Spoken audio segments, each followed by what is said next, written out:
Now, shutting down the oral route by using these things should probably be pretty obvious, right?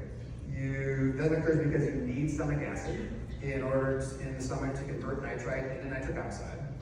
And if you don't have it, that process is going to occur, and nitric oxide production by this oral pathway is going to cease, right? But the story with PPIs gets a lot more interesting, meaning it works. So PPIs also inhibit an enzyme called DHA. Doesn't matter what it's called, but it leads to the accumulation of this thing called asymmetric dimethylarginine, ADMA.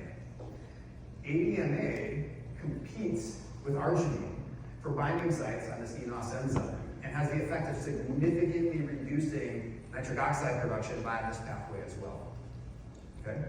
So again, by PPIs basically make this ADMA molecule, they have a much higher production of it.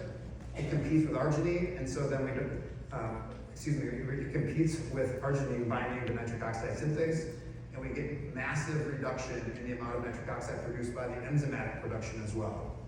So by taking PPIs, you shut down both the oral and the enzymatic pathways to produce nitric oxide, which means that PPIs do something that no drug has ever done before or after, and that is shut down total body production of nitric oxide.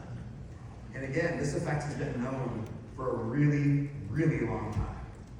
So studies going back to the late 90s have shown that nitric oxide production in people on PPIs, like omeprazole and Prilosec, is reduced by 95%, right?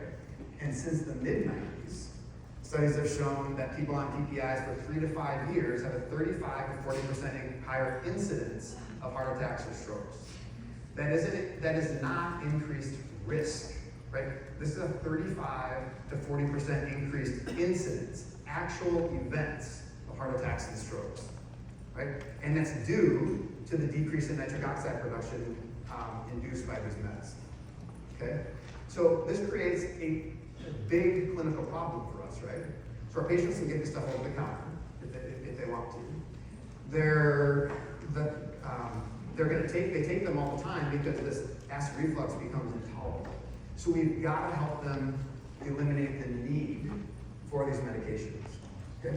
So what I did is in your notes, I put down a couple protocols that we use to help people with both hyper and hypoacidity. So you're welcome to use those if they're in your notes. Otherwise, talk to your nutrient rep for other ways in order to do this. Oops, did I put the wrong slide up there? Sorry. So talk to them because we have to be able to get them off of these medications so that they can make nitric oxide by this oral route. So if you are following along in your notes, you need to skip ahead to slide 128.